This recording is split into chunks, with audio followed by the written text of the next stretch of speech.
7 this afternoon, we now know exactly what happened inside the Wayne County Jail that led to the death of Corporal Bryant Searcy. Good afternoon, I'm Glenda Lewis. And I'm Alan Campbell. Now, we broke this story in a push alert this afternoon on WXYZ.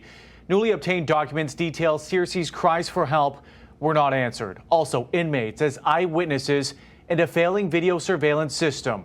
Could this have been prevented? 7 Action News reporter Jim Kurtzner joins us live from downtown Detroit with the explosive details. Jim. Yeah, Glenda, the documents show the inmate charged with murder planned this to try to escape. This happened here on September the 2nd. This is how the sheriff explained it the next day. I tell people all the time that we house some of the most dangerous criminals in America in the Wayne County Jail. The investigation by Detroit Police Homicide spelling out a disturbing, deadly chain of events. Deputies are supposed to work with a partner during final lockdown checks. An inmate, DeAndre Williams, allegedly planned to attack Corporal Searcy to take his keys and escape. Another deputy we are not naming entered Ward 404 at 10 minutes after 10, but it was too late. He saw Corporal Searcy lying face down beneath the table. That deputy pulled the duress alarm. Corporal Searcy was unresponsive. Inmates' hands were checked. The inmate in cell number 1, DeAndre Williams, blood was observed under his fingernails.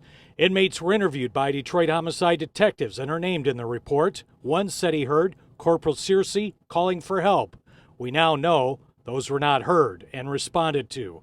Another inmate told detectives DeAndre put an eraser in his cell door to prevent the locking mechanism from working. DeAndre jumped out of his cell and attacked Corporal Searcy by throwing him to the ground and choking him, and was saying, "Go to sleep." He grabbed the keys. He ran toward the exit door. DeAndre heard the deputies coming, so he went back into his cell. He observed blood on DeAndre's shirt and on his face, started washing his hands, and clipped his fingernails. An inmate said DeAndre approached him earlier and asked weird questions like, "What crossroads are we at?" Another inmate told detectives Corporal Searcy was yelling for help, but was losing the fight. The inmate then tied the deputy's hands with the deputy's headphones and took his keys. The report concludes the suspect's shirt with blood on it could not be located, and it was possibly flushed in the suspect's toilet.